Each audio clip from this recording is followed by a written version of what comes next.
Now, how about them damn Celtics? And we are back with another episode of How About Them Celtics. Sam and I are here recording on Saturday, November 23rd, in between games. Celtics just beat the Wizards, are now 2-1 in the NBA Cup. Visited the White House as well, coming back from their game against the Wizards and their visit to DC for two back-to-back games, Sunday, Monday. So today, as you're hearing this, and tomorrow against the T-Wolves and Clippers, respectively. How you doing, Sam? Doing pretty good. Excited for them to be back home against two decent teams out west. The Clippers are better than I think we all expected them to be. The Minnesota's Minnesota. And both the Minnesota games last year were a ton of fun to watch. So I hope that we get something similar on Sunday. It would be a good time. But yeah, fun show today. We'll talk about a little update about the sale. We'll talk about ex-Celtics player, talking about the team. Talk about Mazzulla, which is the best. And then we have little NBA update for all of you with the cup, with rumors, with certain players being unhappy with their teams, perhaps ratting them out, and then we'll do the rat list. So stick around, leave a like, subscribe, comment, and hit the bell because Jack and I are here with new stuff every single day. Yes, sir. We are here. Before we get into the show, I said this on the last episode, but for podcast listeners as well, anybody who has been interested in us making merch, we do have a store now, so you can buy it if you'd like. You don't have to, but people asked us to make one, so I did. If you go to the channel, obviously this is the homepage of the YouTube channel. You can go over to this tab next to videos, next to shorts, next to podcast live, everything. It says store. It's not fully loaded correctly yet. Like you see, everything's like backwards for whatever reason, like the logos aren't showing. But if you click on one of the items, it will take you to the website, which then you can click on the home page for. And there's a bunch of merch here. There's hats like this that say "How About Them C's." They come in white and black, stuff like that. There's hats that are like the black text with like pink, blue, white. There is Ratless merch. They didn't know. There's no green option on the website. Yeah, keep snapping at me, you bitch. I did the work. Ratless logo on the front of these sweatshirts, crew necks, stuff like that. Mugs if you'd like it, and then there's just crew necks and t-shirts with "How About Them C's" on the front. I might add an option where it's like, for example, here it's like the black text with like a white outline so it pops a little better. But yeah, you got merch in all the colors. So if you'd like it, it's howaboutthamceltics.com or howaboutthamceltics.com.creator.spring. I don't know why. That's just how it pops up. But I'll link it in the description of the podcast on all platforms if you'd like to purchase something. Obviously, again, you don't have to, but I thought I'd say that at the start of the show. Anyways, let's jump into things. Wick Grosbeck recently spoke about the Celtics sale, which is still ongoing. Obviously, they announced that they were going to sell the team in the summer. And the process has been going on for the past few months. You talk to reporters in DC saying there's, quote, a lot of interest about purchasing the team.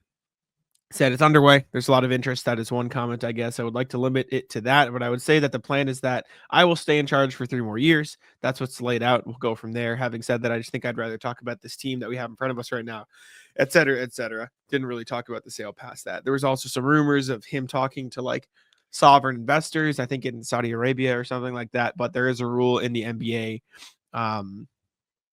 rule book that sovereign investors can only have up to 21 or 20% stake in a team, and Wick owns 31%. So they could not be the majority owner of the Celtics for those worried or looking at that as an option. But yeah, Wick just said there's interest. There isn't too much more that he commented on outside of that, but it does sound like the process is ongoing considering he declined to comment further. Yeah, I mean, this is going to be an overlying storyline for quite some time. I think we're going to hear more and more about it because I know when it was initially reported back in June, there was expectation that the sale and the sale process would be happening right now, which it is. So as soon as we know more, you guys will all know more, but I don't really know how to feel about all of it. I don't know what to feel about potential buyers. Like people get more into who it is that's actually buying the team than others. I just want the next owner to treat the team well, and that's like the most important thing. I think Wick wants that too. He said so in several interviews, which is a good thing for all of us. And I just hope that this does not result in a miserable era of Celtics basketball or the cutting short of the potential of the team that we have in front of us all now, like Wick says. Yeah, I don't really know what the game plan is. It's definitely an interesting situation. I can't remember the last time a champion was sold. I mean, obviously, I don't really know the history of sales in the NBA, but it's seems rare / unlikely that a title team would be sold so quickly after. But I don't know. I don't know if excited is the right word. I'm eager to see who purchases the team. You're At the antsy. very least. You're Well, itching to know. Well, considering we've had little to no news about this team because everything stayed the same, this is a pretty big thing that is not going to stay the same. So, yeah, I'm a little interested to see what changes in terms of front office. I think the biggest thing is what you said. You just hope it is somebody who's going to be willing to spend on the team, who's going to be willing to go the extra mile to ensure that everything is. I don't know what the word for it. They keep competing at high level because they care about the result of the team rather than just let's make as much money as we possibly can. I think that is the most important. Yeah, it's like if you were to like adopt a kid and you only adopted the kid to be like, hey, look, I have a kid, instead of being like, hey, I want to raise this kid to grow and succeed and all that. That's how the team should be looked at. Same thing. Sure. It's quite the example. It's apt. It makes sense. It was just you have to take care of it. It's like maybe it's like adopting a pet. I don't know why I thought kid first, but like you can't be like, hey, look, I have a dog. Like yes. You have to take care of the it's dog. Kind You of have like to make sure the dog is healthy. You have to take the dog to the vet. You have to make sure the dog has good food. You can't just be like, look at my dog.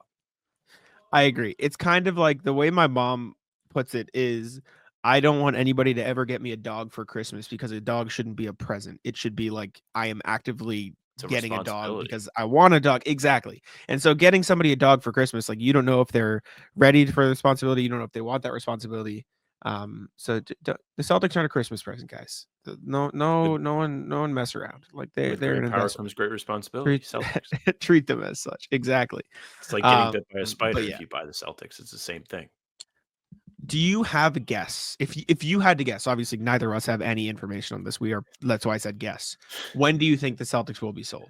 I thought you were going to ask, who do you think they're going to be sold to? I'm like, okay, Jack, let me open up my Rolodex. Yeah, obviously we have no idea who it's going to be. But if I had to ask you, like, when do you think not when will they be sold, but when do you think we'll get the news of who it will be?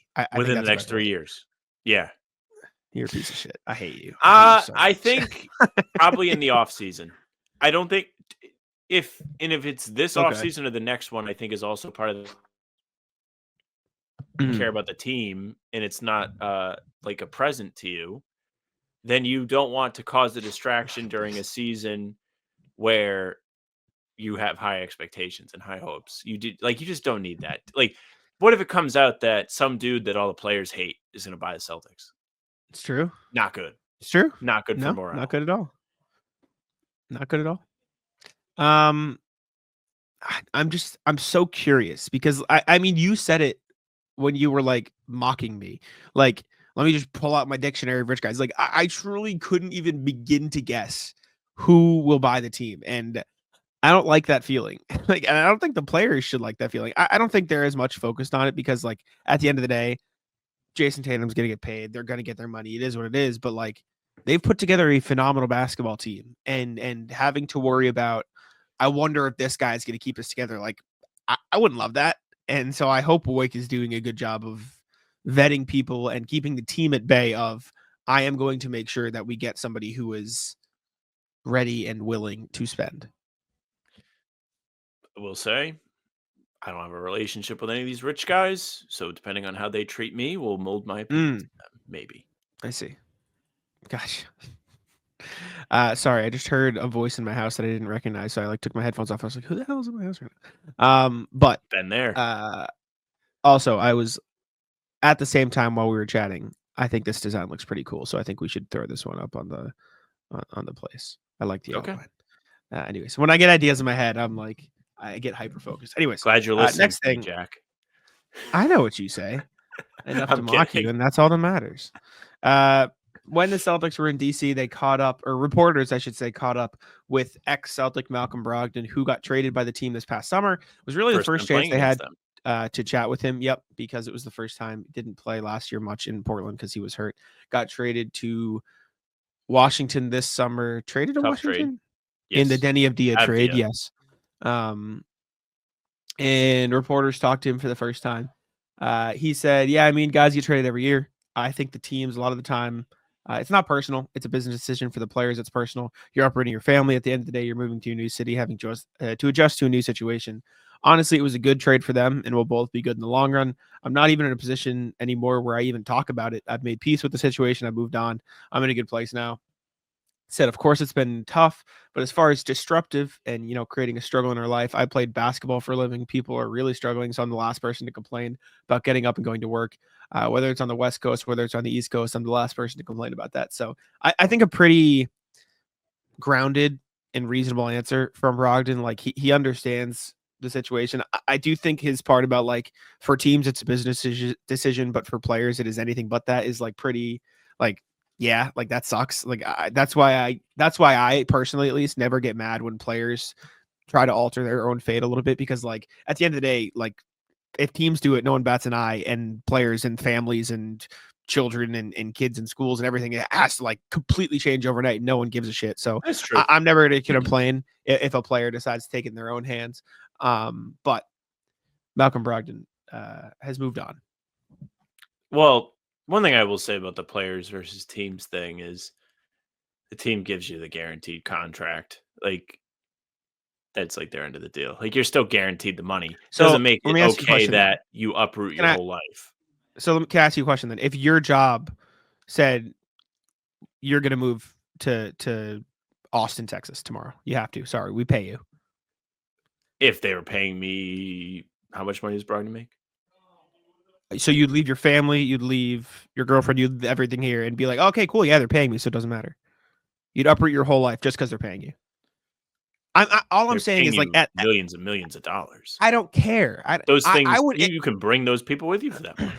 No, I don't care. At the end of the day, money matters, and like I understand making millions and millions of dollars. Like you have to deal with some things, but like moving your life and your family, or moving away from family that can't move otherwise, or like you can say like money doesn't solve all problems. Like what if your mom, like my mom likes it here? You know what I'm saying? Like my family likes it here. Like there comes a point where money isn't just the solution to everything. Like it's still like having to move your family is not solved by, oh, he just makes us money. Like that still is a horrible, shitty situation. Greases the wheels though.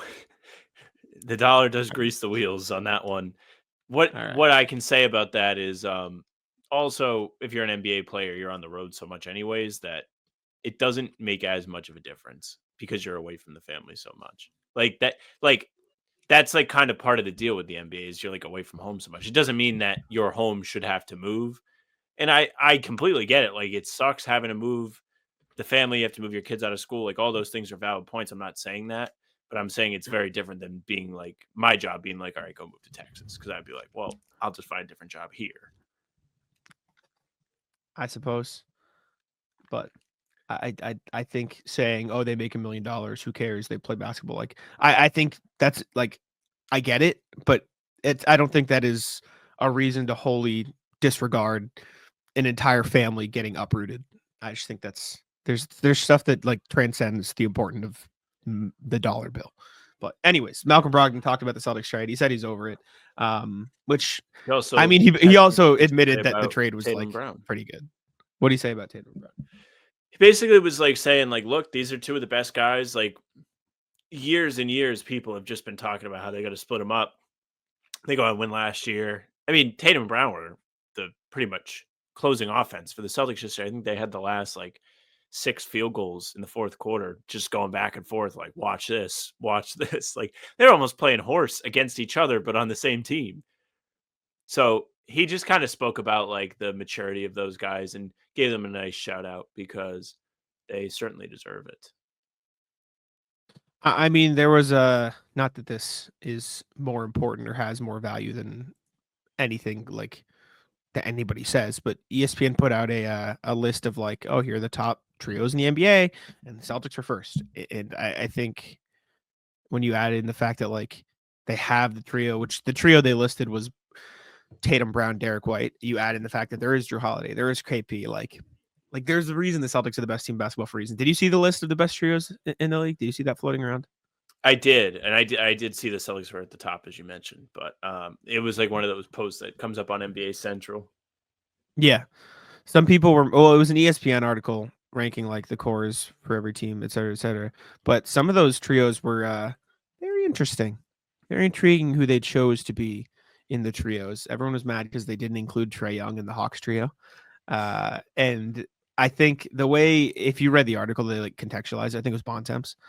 He was basically like, Trae Young's under contract for one more year. I don't know how much they want to build around this team versus their other young core. So like, is he truly a part of their full-time young core? I don't know, but you know who is? Dyson Daniels, Jalen Johnson, and Zachary Reese-Shea. Like they definitely are. So he added that, but I thought it was interesting to see who they included and who they didn't. But anyways, yeah, Brogdon, we got off kilter from that. We interrupt this program for a brief moment to talk to you about Prize Picks, which is the best place to get real money sports action with over 10 million members and billions of dollars in awarded winnings. Prize Picks has made daily fantasy sports accessible to all. You just pick more or less on at least 2 players for a shot to win up to 100 times your cash. Run your game all season long at Prize Picks. Sam and I use Prize Picks every single pregame pod. Sam, what's one of your favorite picks? Give me one of your favorite picks for the pregame. Favorite picks is always going less than for one of the guys on the other team.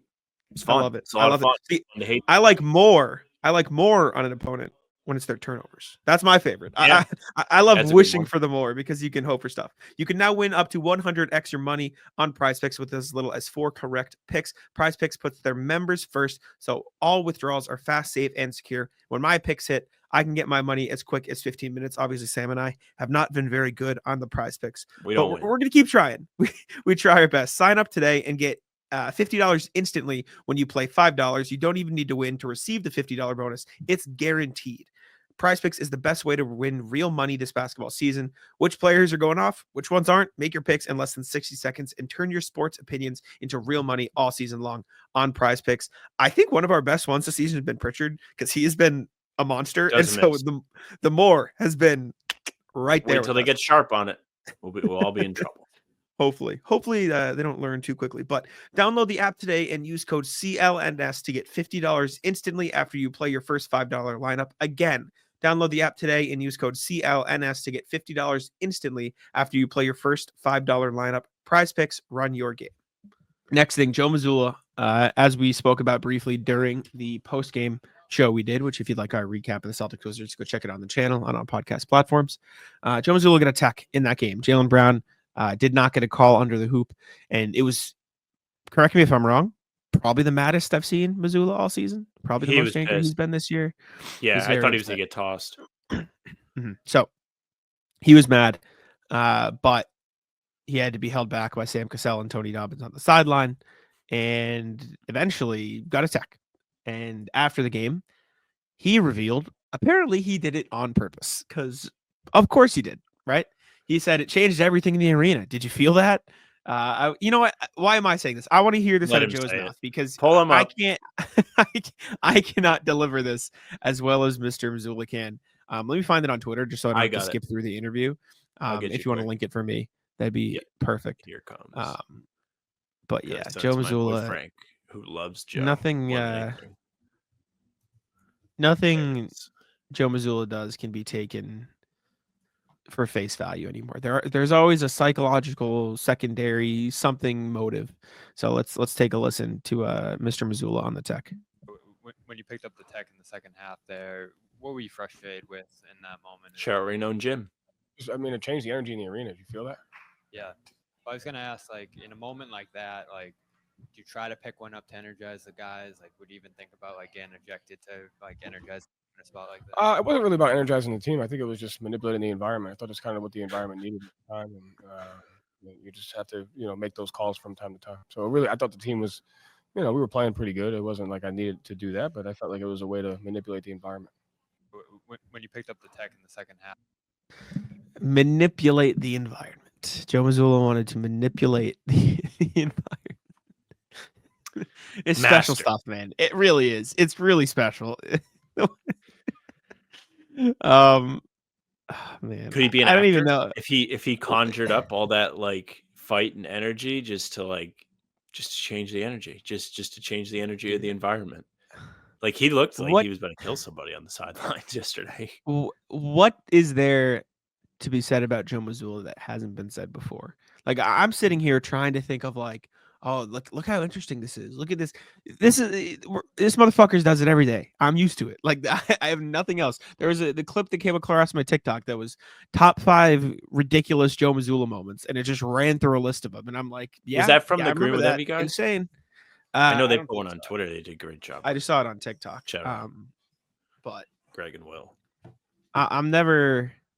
I don't think I can be surprised by Joe Mazzulla anymore. Like I think it would take a lot for him to break out something that truly shocked me. I think and for him to I really say that, surprise you, yeah, he would have to be nice to you. Ask you how your day is. yeah. He turns the Joe tables on Mazzulla- you, Jack. He asks you how you're doing. If Joe Mazzulla got out there and go, "How are you doing today?" I would cry. I'd leave. Drop the I'd mic. be like, yeah, You just "All fall right, out of your chair. Yeah. I'm like, I don't want to ask a question anymore. I'm done. I'm good. Never mind. Well, sometimes he'll play defense when you ask a question. Like the first time I ever asked him something last year, he cut me off in the middle and was like, "Oh yeah," whatever to what I was telling him for context, and it almost threw me off. I almost fucking fucked up when I was talking. Yeah, It does throw you off. He'll just throw shit in there, man. It scares terrifying. me. It is. It truly is. Not to mention the way Um, the press conference rooms are set man. up. I mean, it has to be this way because for television and everything, but whoever you're speaking to is literally looking down at you. Yep. You Yep. feel less. It's a power trip. He's terrifying. It really is. It's really scary.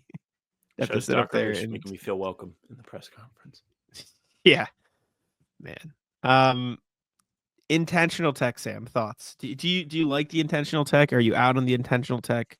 What is your thoughts? In a game where the point differential actually matters, what are we all stupid? Giving them a free point? No, I'm kidding. It clearly did think you missed. make a great Who impact on missed? the game. Smart. They did miss. They also won on a 12-4 run, as Taylor's tweet says. So, I mean, sometimes you do need to do that. The Celtics were playing like bozos yesterday. There was no energy from them until the second half of the third quarter into the fourth quarter. And then you kind of saw them playing defense and getting stops. And I mean, Tillman comes in the game and brings a good energy too. I think that had a little bit to do with it. So overall, I think it was a good thing. Plug the Tillman article, Jack. Oh, I wrote about Xavier Tillman. Actually, you know what? Let me put a little bit more effort in that because this took me a long time. I'll throw it up on the screen so you guys can see it. I wrote about Xavier Tillman for Hardwood Houdini. You can go read it. It's very long, but I think it came out pretty good. I was very happy with it. I was very proud of the way it came out. So if you'd like to go read it, go check it out on Hardwood Houdini. Let me pick. I'll read a piece of it just to give you guys a little taste of it. One of my favorite parts was X's dancing. So I always ask in my interviews, what's one of your favorite stories? What are your favorite memories? I try to get good stories that way. And Jack Hoiberg, who played with Xavier Tillman at Michigan State, told me that one of his favorite memories of Xavier Tillman is they went to a place in Georgia, Atlanta. They said, we went to one of our buddies' lake places in Atlanta, Georgia. We went out there and X was just dancing the whole weekend. Every time I saw him, this man was just dancing. He was playing music. He had the speakers on at all times. And he was dancing the whole weekend. He's the first. And then unprompted, Foster Lawyer, who also played with him at Michigan State, said he's the first person to be dancing off to the side, having a great time. 3 different people I talked to without me asking specifically about it were like, yeah, he loves to dance. No, but I did hear he's a big Rod Wave fan. So I do know he likes himself some Rod Wave. So then I started asking him, is he a good dancer? And then Jack Hoiberg said, basically, hell no. And he said he dances like an old man. That's all I'll say. Mike Noyes, who was an assistant in Memphis and is now the lead player development guy in San Antonio, said, nah, he can't dance. I'm messing with you. He's a better dancer than me, but that's not saying much. David Arati said, that boy do love to dance. He's solid at it, got some good rhythm. He doesn't take anything too serious. And I asked X about it. and he kind of looked at me like offended I would even ask him the question, like jokingly, obviously. Like he kind of looked at me like if you asked him, Oh he's yeah, like, I'm a good dancer. he said, Yes. yes, I'm a good dancer. They don't know what they're talking about. I'm a great dancer. And I said, why do you like to dance? He goes, who doesn't love to dance? So it was a fun interview. I talked to X about his family, about his dad, stuff like that, just why he plays, why he is who he is. And a lot of people, I mean, every time I talk to anybody about Xavier Tillman, like unprompted, they would say he's like one of the best guys. Like Dude rocks. Memphis was like genuinely devastated when they traded him. Like the players, the coaching staff, even the front office, but they were like, we know like we're in a tough position because we have so many guys. Like we got to make some decisions, and that was one of the ones. But go read it if you'd like to hear about Tillman. Yeah, I Very mean, fun. just to bring up something that I think we talked about with Philip was like Brad Stevens seems to really care about the kind of people he puts on the Celtics. It matters to him. And I think that also has a little bit to do with why they went and got Tillman at the deadline last year. Because knowing Joe Mazzulla, knowing how he operates and all that, you kind of figured, especially with Tillman being hurt when he arrived, it was to be tough for Tillman to crack the rotation. Especially with the playoffs. Joe loves to trust his guys before he puts them in high-stress situations. Yet he joins the team, actually gets in a game in the finals, makes a big shot, and the bench reaction is a clip that I have saved in my bookmarks on Twitter because I can use it to react to things because they were hyped because they love this guy. So that says a lot about his character. Jack's article does a great job of kind of painting the picture of what the character is. So go read it. Thank you. Thank you very much. You like my meme yesterday? I had a good time, right? It made me laugh. It definitely made me laugh. I saw a bookmark pop up on there. Did you bookmark it or did someone else bookmark it? It wasn't me. Oh, no. Bookmarked it. That's funny. Last thing. So the Celtics visited the White House, and we did not talk about it much. There isn't too much to talk about. There were some funny moments. We can look at some of the pictures if we want. But Celtics White House visit went down. Joe Biden said that his Secret Service name is Celtic. He did all pump fake pass style Horford, stuff like that. I'll pull up the pictures while we chat, but that's basically it. They visited the White House. Cool. That's pretty much what the players told us when we asked them about, you excited to go to the White House? They're like, cool, man. Like, we don't. They all looked like they had a good time once they were there. But leading up to it, nobody would give you 2 words about if they were excited about it. And it was nice. Everybody was dressed up. It looked like a fun time. Brissy was there. See him in the back Brissy there. was there. Got his throw out. Yep. He was stripped out in all black. He looked very clean. And they had legislators from Massachusetts there. Allison Feaster talked on the broadcast last night a little bit about what they're doing in the community, which is a very cool thing. They got to share that with some of the nation's leaders. So that was like a nice addition to all of it. But it was pretty cool seeing the Celtics walking through the White House, like common areas outside, and the Marine Corps band or the military band was playing Shipping Up to Boston. And I was like, wow, this is what it would be like if the Celtics were a college team and they had a band playing at their games. Yeah. You know who else was at the White House? Who? This man right the here. Terp. The man. Terp. This is my favorite picture. I love it. Like this too. I don't think she did one up there. But shout out Terp. Corrales took one. Corrales had one at the White. Look at Terp. I love dude. One of my favorite dudes. Justin Turpin. The mayor. The mayor meets the president. I love Justin Turpin. Let me see if Noah posted a picture. I know her and Bobby took a picture. I don't know if they posted it to Twitter or just Justin Instagram. and her took a picture too. Wait. Yeah, look at that. Come on. That's hype. That's so hype. That's very cool seeing my friends at the White House, stuff like that. Mike Sarrett included. So 2 issues. Hold on, let me see if Corrales posted his picture. His went hard. He was like posing for that him shit. at the podium. Yeah. Let me see if I can find it. Yeah, look at him. He's like debating up there. Wait. Look at Corrales. He's got. That's fire. That's very fun.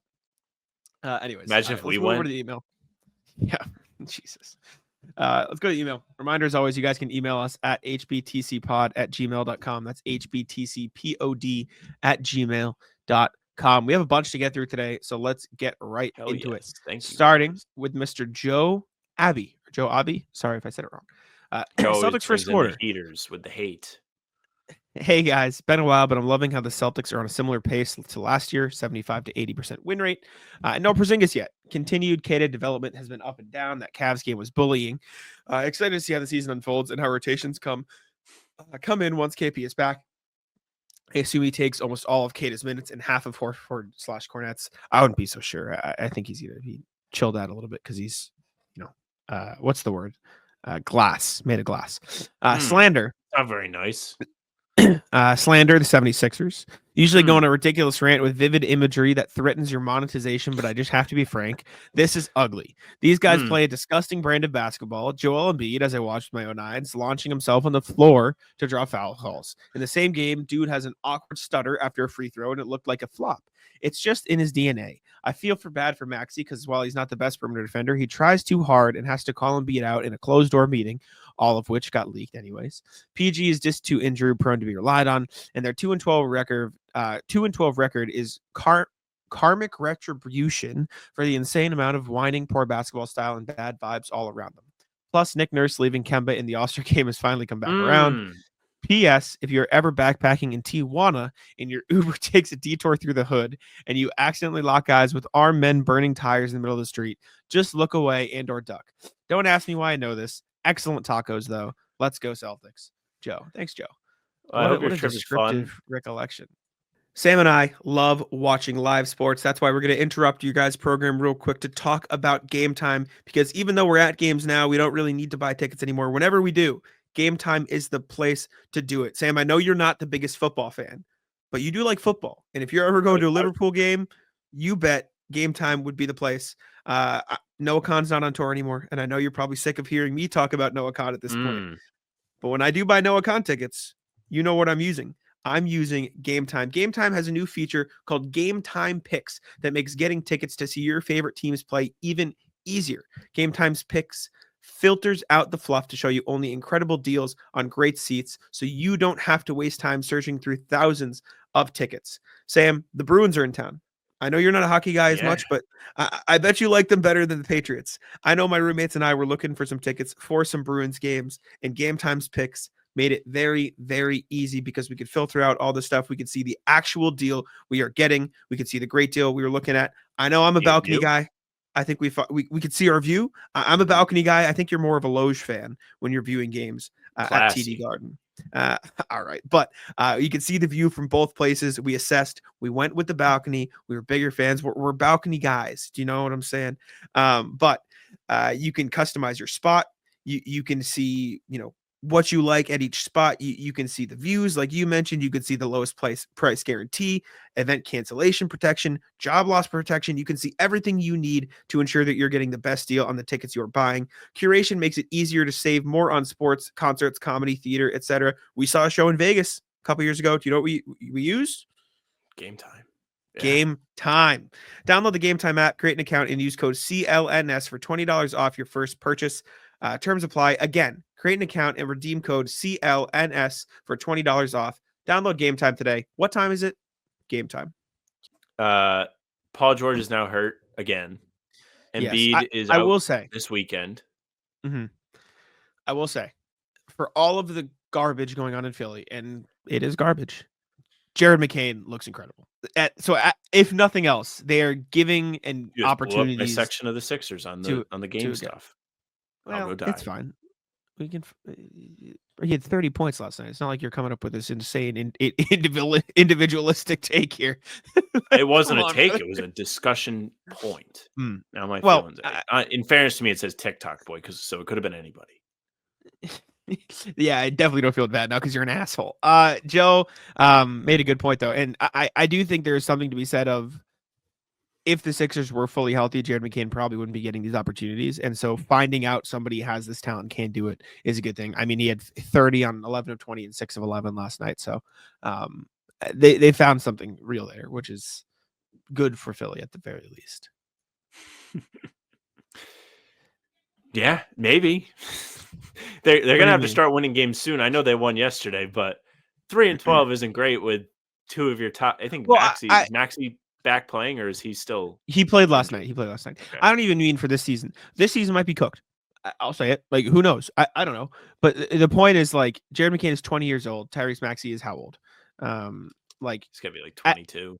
24. So he's a little bit older. But at worst, like the worst case scenario is you trade Embiid, you trade Paul George, you build around Maxey and McCain. At least you're not starting from nothing, right? And the best case is those guys come back, you've turned the season around, and you have a young guy who is helping you out. So I'm just saying it is a bright spot regardless of the direction, even if it is at the worst case scenario. It would be a little funny if the Sixers traded Embiid before he ever beat the Celtics. So like he would have won his whole 76ers life without ever beating the Celtics in a playoff series. Yeah. That would be funny. Say the same for AI. What'd you say? You can say the same for AI. Yeah. Sorry, I heard I, and then I heard AI as in like AI instead of AI. Yeah. But you're making your reads like you're a quarterback. Yeah, that's not an actual email. Mazzulla Simulator 1.0. Yes, well, it kind of Fellas, is. Not for the show. Not an email we're reading on the show. I was in the lab crushing it with new advanced technology. No joke, I did it. I made a Joe Mazzulla simulator. You are not ready. Pause, breathe, buckle up. You're about to go inside the head of a mad genius, your homie, Phil. All right, let's see here. Let's see. Oh my God. The thumbnail is entertaining. Let's take a listen.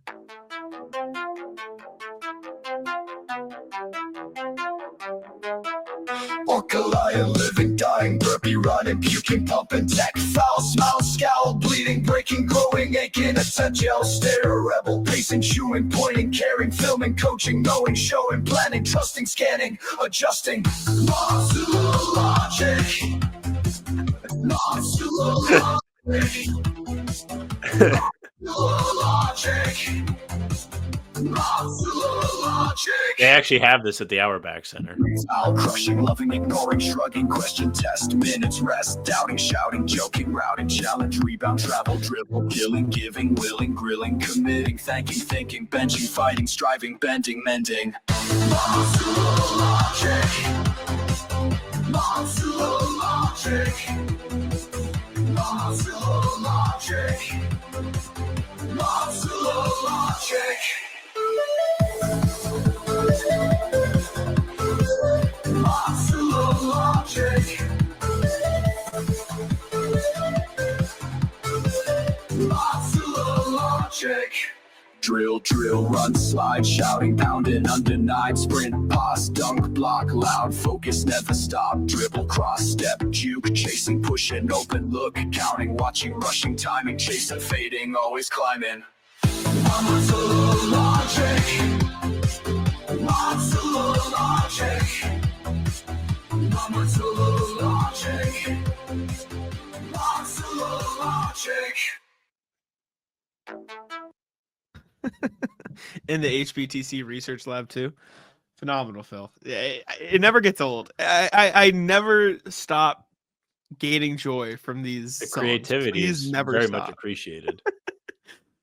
Speaking of, Philip did email us a second time. Said Celtics songs.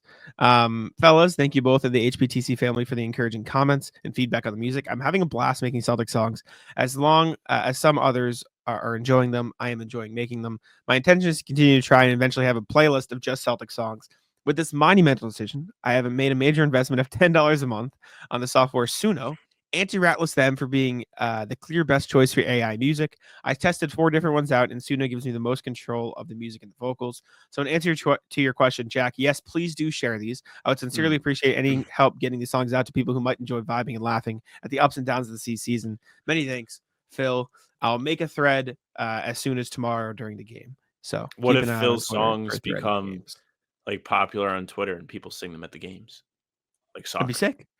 What an incredible outcome that would be, especially if it was the HBTC song Ratless. LeBron, Yeah. start singing Ratless. Oh man, incredible. But let's move on to the NBA section here. Check in with some of the recent games, how things have been going around the NBA. I'll pull up the standings. We can go over the cup as well and see where teams are at since the last time we chatted. So Eastern Conference, Cavs still up there in first at 16-1. The Celtics tailing right behind at 13-3. You do have 2 more teams now above 500. Knicks at 9-6, Magic at 10-7, and then everyone else below that is below 500. That said, some positive progress. The Bucks have started to turn things around a little bit, 7-9 now, after a really, really rough start to the year. The Heat are still one game below 500. You've got some other teams down towards the bottom, sort of slowly inching their way up, and then you've got the L10 win streak. The Wizards, who have lost 10 in a row. They're on Pistons watch. They officially are on watch. They're on watch. They're not on alert. They're on watch. Okay. I'll fine. I'll give you watch, not alert yet though. I'm not paying attention to the actual record until they hit 20, unless they double this. I'm not even gonna think of that. That's Objectively, we'll see. A long losing streak, or any streak, is good for the NBA because it is must-see television no matter what. Last year, when the Pistons were going through it, it was one of the most fun times to tune in on League Pass because every game felt like a Game 7. They're trying to snap their own streak. Other teams don't want to be that team, in the words of Kyle Kuzma, who's now seen his team lost 10 straight. Mm-hmm. Yeah. I mean, I'll give you that. It at the very least gives it some entertainment. So we'll see what happens with the Wizards. But looking around the rest, excuse me, the West, I should say. Warriors sitting up top at 12-3.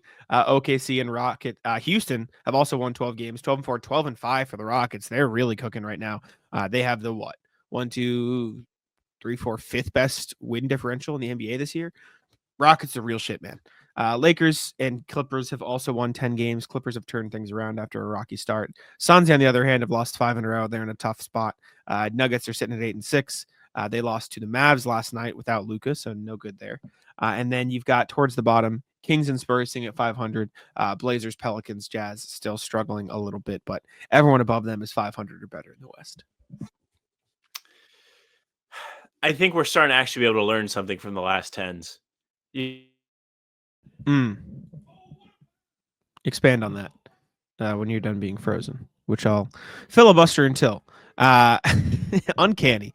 Sam's for freezing. Unbelievable. Every time it's his turn to talk. It's uncanny. Yep. It really is. It makes me want to spike something. You can see it here. You're fine. You can see the thing. You can see the thing is red. Yeah, There you're it goes. when I'm talking, you're active, you're listening, Yep. you're here, you're ready to rock. I nod my head. Mm-hmm. But I make you anyways, feel heard. It's my Western turn to Conference. Please do. I think what we can really learn something from is the last 10 on all these teams. We've reached the time of year where is a good thing to look at.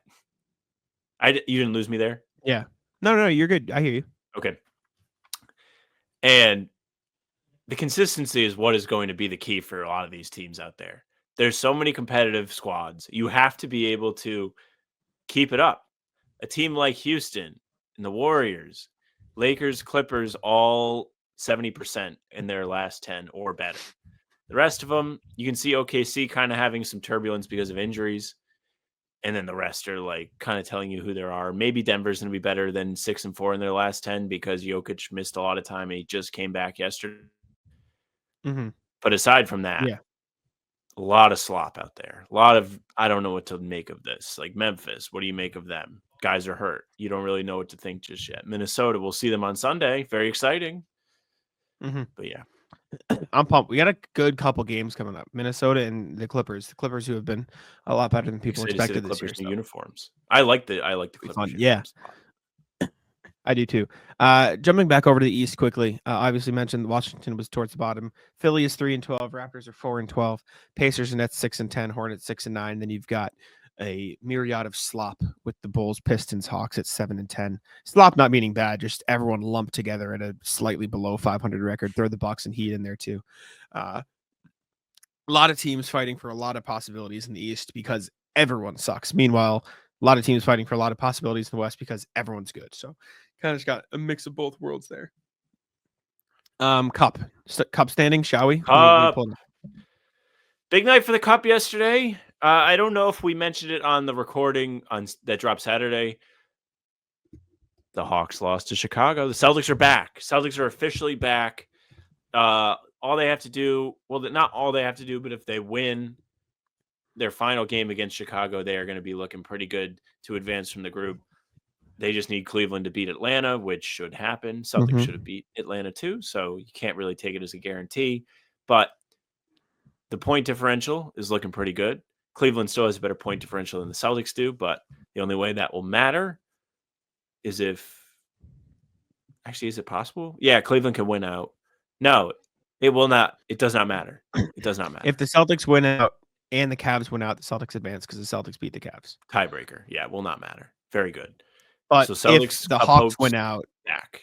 then if the Hawks win out though, then the Hawks will win the group. That means that Chicago might be in Mhm. for a little bit of what they saw last year. Well, Final game. it doesn't. It really doesn't matter how much the Celtics beat the Bulls by. Realistically, It does if Atlanta wins. No, because they don't have the tiebreaker against Atlanta, so they just lose. Yeah, but they need it for the wild card. Okay, sure. They'll need it for the wild card. We can take a look at around the rest then. In that case, the Knicks have a pretty good point differential, and they haven't lost yet, so they might be in line for a what's it called? A Showdown. tiebreaker win. Yeah. Them and the Magic. Same thing with the Heat and the Bucks. Both have pretty good point differentials. So yeah, I guess the point differential doesn't matter. Oh my God, the Rockets' point differential is insane through their first two games. But yeah, the Magic and Knicks are 2-0 in their group. They're probably gonna both advance realistically at this point if their point differentials stay high and they win out. Or they probably play each other, so they can't win out. But still, Bucks and Pistons are topping their group. They play each other in the final game of the Cup, which could be interesting. They could be playing for Pistons. the group.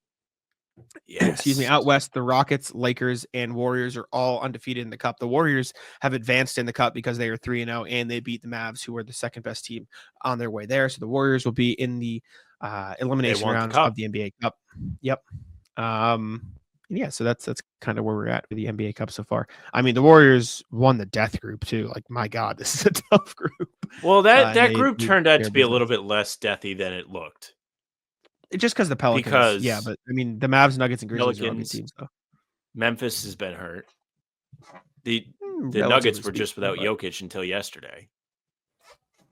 I suppose, but still, the Warriors haven't played the Nuggets yet, and I don't know who is playing in that Memphis game, but it's not like the Grizzlies have been without like everybody all season. I guess Ja was hurt for that game, so only too much can be taken from it. But damn, they brought Desmond Bane off the bench in that game. What? Weird. Anyways, that's how the Cup is looking right now. Next thing we've got is Joel Embiid is not happy that the Sixers players only meeting was leaked. I can read it here. Joel Embiid, this is via Shams of ESPN. I believe it was via Shams. Or excuse me, Jake Fisher wrote, so when ESPN reported details on Tuesday morning from inside the Sixers team meeting following Monday night's blown lead to Miami, one league figure close to Philadelphia's All-Star Center told me, quote, Joel is going to be furious, and then Embiid is going to try and find the Sixers' supposed snitch. Embiid also publicly spoke about it. He said, whoever leaked that is a real piece of shit. But even then, we talked about it, a lot of things. I don't want to get into the details, but that whole thing probably took 30 seconds. So it sounds like it was just pretty overblown, which is how the media unfortunately works nowadays. But yeah,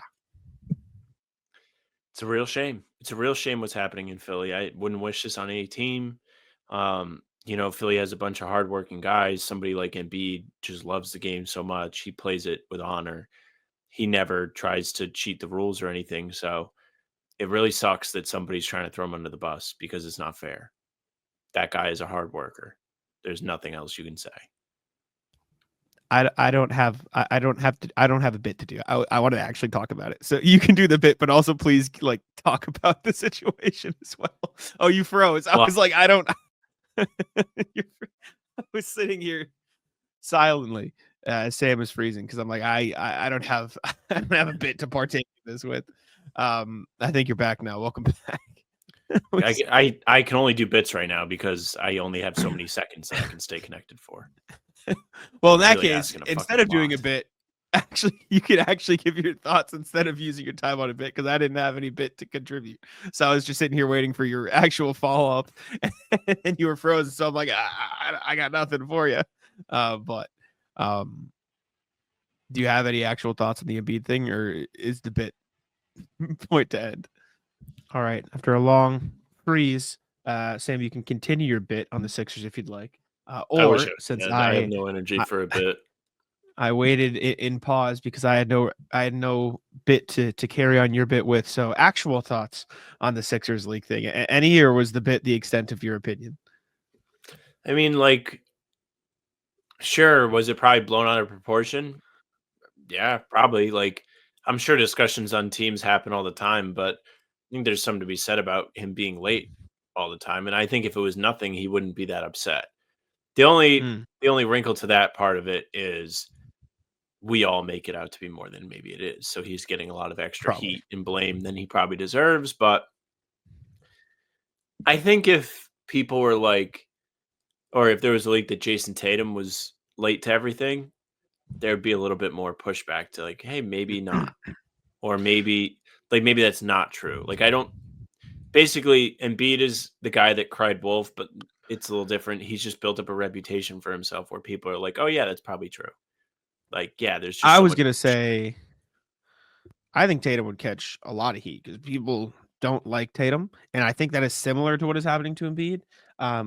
But I think people don't like Tatum for a different reason. Like, I don't think they don't respect Tatum's basketball character or work ethic. Sure, but they just think he's lame. I think people will jump on it based on their past opinion of the person. Like, I think people's opinion on a situation is largely biased based on how they felt about the person beforehand. And that could be what you're seeing with Embiid. My question to you is, if you had to guess who leaked it, what would you go with? I don't know. It's an impossible question. I heard speculation that it was Nick Nurse. I saw that too. But I don't know. I think it makes sense for him to want this leaked. I think he might not be happy with the way his team's playing and wants to have something to motivate them. Something to motivate Embiid to go out there and play well, something to motivate him to actually show up. And, you know, it's probably hard to get your team out of the fucking mud when your star player doesn't show up on time. Yeah, it's an interesting situation to be in, but we'll see what happens. I don't know. Anyways, the next thing is Dalton Knecht obviously fell to the Los Angeles Lakers at pick 17 in the draft. Dalton Knecht, who has been an integral part of what the Lakers have been doing this season. And Brian Windhorst sort of talked about why he fell in the draft. Dalton Knecht this season's averaging 11.7 points, 2.6 rebounds, 1.1 assists on 52, 46.1 splits. So very, very good season, shooting over 46% and over 5 threes a game. Windy said, scouts are skeptical about 3-year college players, turned off by almost all 4-year college players, and usually slam the notebook on the mere idea of drafting a 5-year college player like Knecht. Teams draft on upside, and 23-year-olds and upside don't go together, which is why scouts lowered Knecht on their draft boards. But the Lakers saw an impressive measurables, a 6.9 wingspan and a 39-inch vertical, and the fastest shuttle run in the field.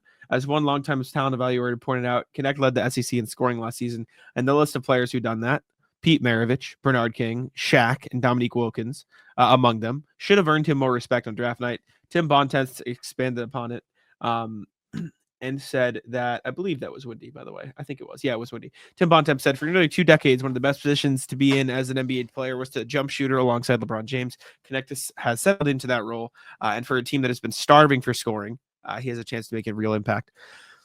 It is like, it sounds silly in hindsight to not draft a player because he's 23, but like, I understand it to a degree, because if you are one of these teams at the top of the lottery, you are looking for players who can lead your franchise. And for as good as Knecht is, I don't think he's going to turn into a, incredible number 1, number 2 option on a deep playoff team. And maybe he will. There are definitely exceptions to that rule. Look at Jalen Brunson. He was a 4-year college player taken in the second round, and he's now leading a team to a regular playoff spot. But like, if you're the Wizards, like, how much is Dalton Knecht going to help you in the long run? Because you're not ready to compete. But once you get to that mid, first round, early to late, whatever, you're looking at teams who need win now talent. And that's why the Dalton Knechts, the Peyton Pritchard, slipped to teams in the later rounds because they are older and ready. Hawkes, you know what I'm saying? So I in hindsight, it's silly, but I think it does make a little bit of sense. Yeah.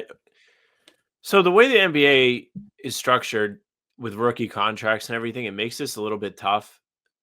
And I think there's more value for the players in particular to stay longer, especially unless they're like guaranteed to be at the top of the draft. Because if you're a team and you're trying to decide if you want to re-up somebody, you're probably not going to re-up the guy that is like spending his first 4 years in the NBA trying to prove himself or develop. Like somebody like Springer, right? Springer came out the college. This is his 4th season. Now he's only 22. So he came in at 18. For him to earn another contract, he's not going to be able to make as much money. Whereas somebody like a top pick, somebody like, take your pick of anybody that's signed a rookie extension, like someone like Anthony Edwards, they make so much more money. But if you're a team that is looking to compete now and you're kind of salary strapped like the Lakers are, you have to pick guys like this.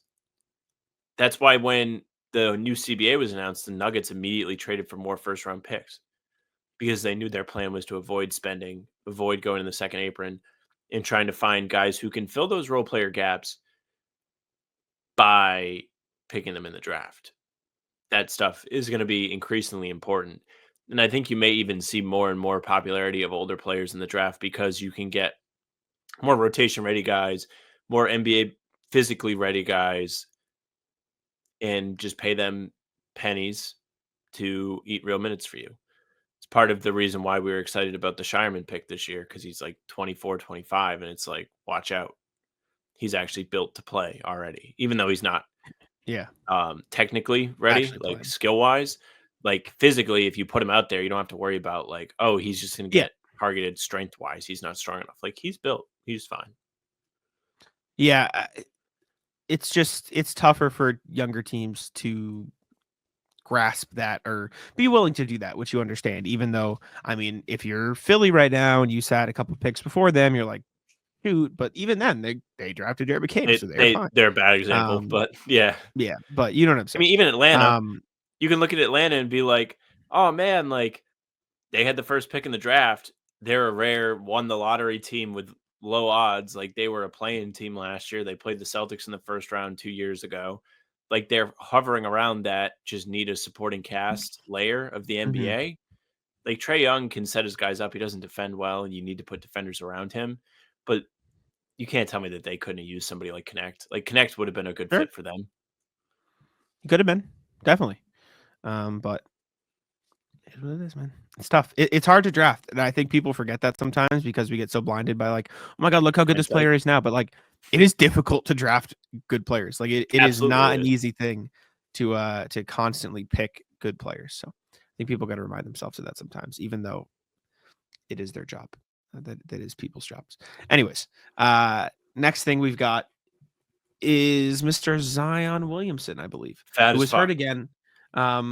I think that narrative needs to die a little bit. I don't think he came into the season big. I think he came into the season in probably the best shape he's ever been in. And I think you were on the podcast saying, "Oh wow, he actually looks pretty good this year." I think this could be a different year for Zion. And so I think today fat as fuck. All right. I do think there is an element to it where players just injured prone, man. There are certain players whose bodies just don't work as well as others, and that's just is what it is. It has to do with play style. Absolutely. Zion is a guy that puts a lot of stress on his body. He's a physical freak. Like in shape, not in shape, still a physical freak. Some of the craziest athleticism we'd ever seen heading into the draft. Like when he was getting drafted, it was a sweepstakes of who's going to have the guy that has like LeBron level physical abilities. There's also a layer to it where nutrition is important, and if you don't eat right, your body breaks down. Tough look when you're hurt and then the video comes out and you look out of shape. Sure. It's tough, man. I do think there is like parts of it like need to focus more on health, need to focus more on eating right, stuff like that. I also just think there is like I think too much goes into it. And I see the video. He doesn't look like in the best shape he should. Had you not seen it before I said that to you? No, I hadn't. But I do think in the grand scheme of things, that's why I said it. I didn't say it just to troll. Yeah. I do think there is a general, at least in my opinion, like not in this case, and I want to clarify that, like he doesn't look great in this video, and I think it's hard to argue. But like I do think a lot of the time videos and images get taken way out of proportion. Like sometimes people just look bigger or look different in a picture than they actually are in real life. Like Luka, I think Luka, it looks bigger sometimes in pictures, and you see him in person, he's like, oh wow, this guy's in like fine shape. Like I think there's certain things that can pull out of proportion. This video, Zion, not a great look, obviously, but I No do think there's pass for an element to Zion that. on the video. Relatively speaking, I mean, he doesn't look great, but I also don't think like his stomach is sticking out a lot. But like, I don't think it's a fat stomach. I think there is a lot of muscle in there. He obviously clearly doesn't eat right completely, but I do think there is a balance to it. I don't think it's completely like blame himself. I do think his body is just shit. I just think his body isn't built for this. Just like in the same way like that Chet Holmgren keeps getting hurt and Kristaps Porzingis, like that build gets hurt a lot, and super athletes and mega stuff like that get hurt a lot. So I think there's Yeah, a you mix can to point it. at Ja. Same thing. Same draft. Mhm. Same top 2 picks. Like both get hurt because they play a really explosive way, and that's going to bite them. But at the same time, it doesn't help when you're not fueling yourself right. And he's just clearly not. Like that is not a body of somebody who's in good shape. Like he looks like me before I started like really exercising. Mm. It looks like any like average dude that works at an office. Last thing before we get to the rat list is Western Conference GMs are not too pleased with the Eastern Conference in general. So this is coming from, let me see, Windy. Sources tell ESPN. Yes. This is I lied. This is just an ESPN article. I don't know who wrote it, so apologies if it was Windy. Maybe it was, but I don't remember, and I don't have it up. ESPN said, oh no, it is Windy. Sorry, I was looking at the Zion thing. He said, as West coaches and executives grow exasperated looking at what records might qualify for the postseason in the East, they're floating a concept the NBA is slowly moving towards expansion, perhaps 2 to 3 years from now, with Seattle and Vegas as the top candidates. That happens, there will potentially be a battle between the Mississippi River teams, Minnesota, Memphis, and New Orleans, to be, quote, fortunate to move to the East to balance the conferences at 16 apiece. Instead of dealing with that thorny competition, West execs told ESPN they believe both issues can be corrected by dropping conferences altogether and seeding teams 1 through 16, regardless of geography. The concept has been raised before, but expansion, the thinking goes to create a reason to take a fresh look. I agree.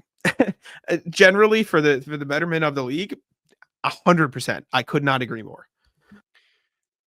So I hear that, but I also think there's something to be said about, and this doesn't exactly translate to the conferences now, as we all know.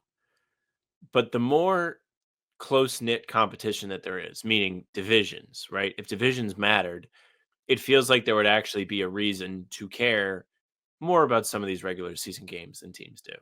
I think that's what the Cup does. The Cup does that because you have to win your group stage games if you want any shot of moving on in the competition.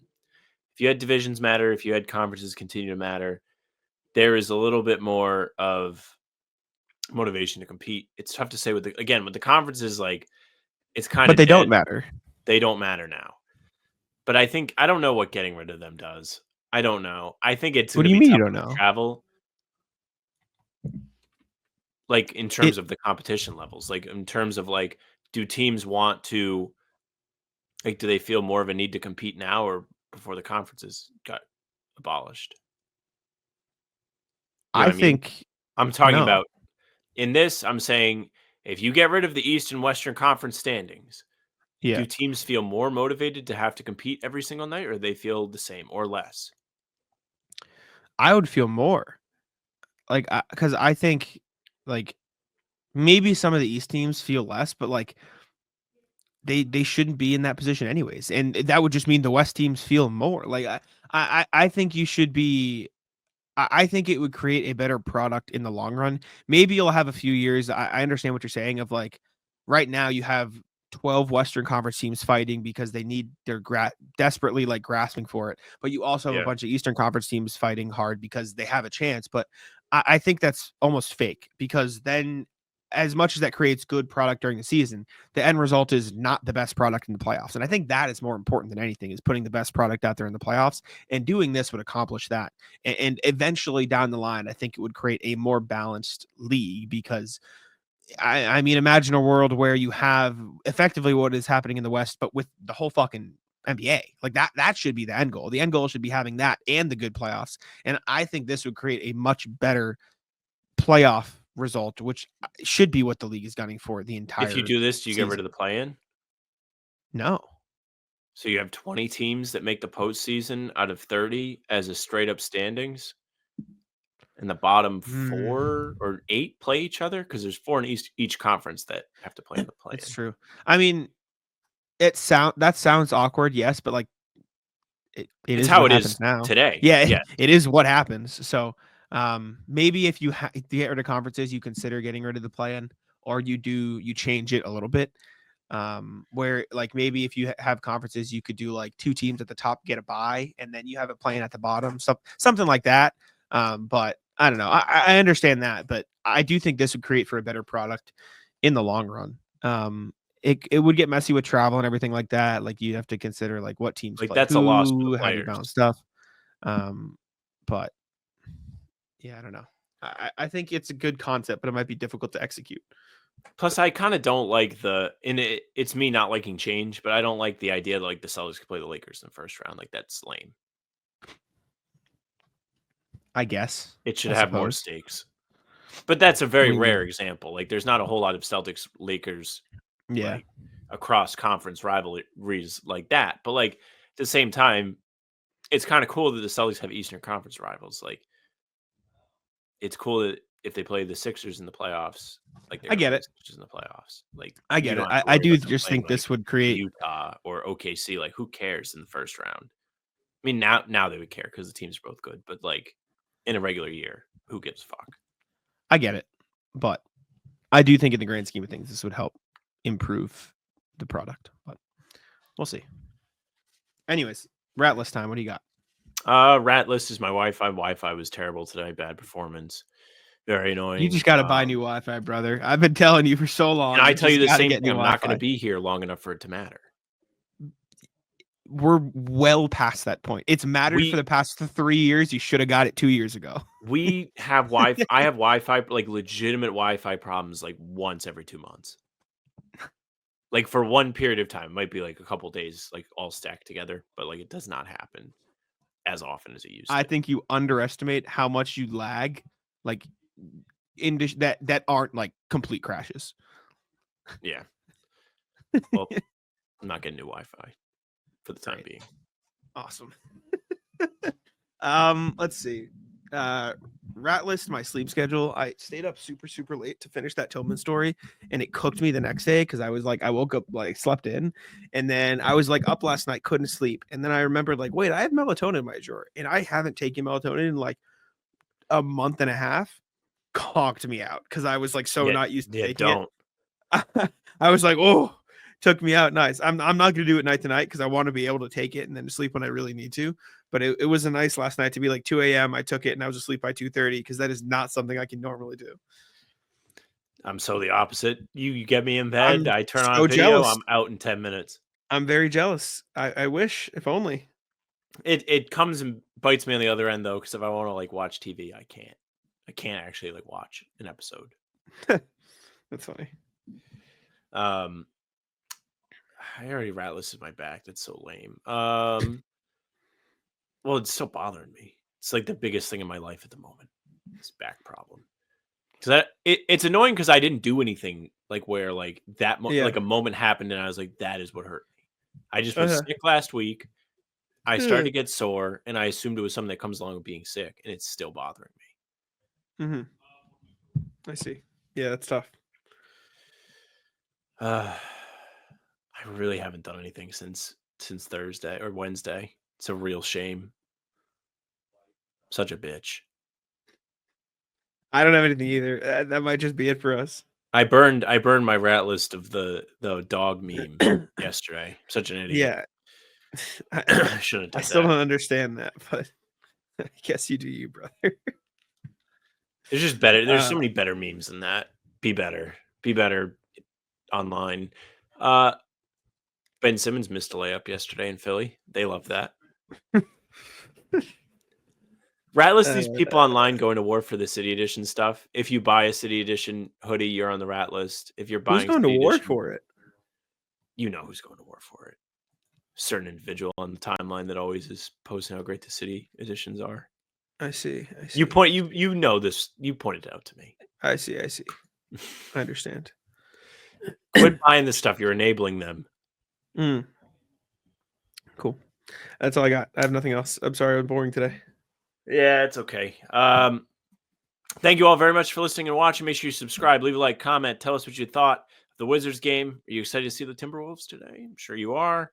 Rat list Ant for Jack. He hates him. Can't wait to see him play against the Celtics. Hope he struggles for Jack. Jack's going to be devastated if he has a good game. Make sure you subscribe because Jack and I are here with new stuff every single day. Full pods drop Tuesday, Thursday, Sunday game recaps are up the morning after each game. Other videos like this one, not this one, this is a full pod. Other videos are on the channel in between each to fill the days. You can find us on Spotify and Apple too. All pods and recaps are up there for you. So make sure you subscribe there. If you do, those will go right to your feed. You can find us in the email, hbtcpod@gmail.com. Had a couple emails today. Thank you, Philip, for all the great content. Thank you, Joe. Thank you, RJ, who consistently emails. Join the club. Do it. We have the merch up. If you like us and you think it looks cool, then buy some. It's reasonably priced. We're not inflating it. The social are to How About Them C's for Twitter, Instagram, TikTok, Facebook's the name of the pod. All streams are there. They're on YouTube. They're on Twitter. Twitter's Jack's Money NBA Minds at Sam LaFrance NBA. That's it for us. Taco, come on. Taco's having some fun here. That is bogus. These guys are ridiculous.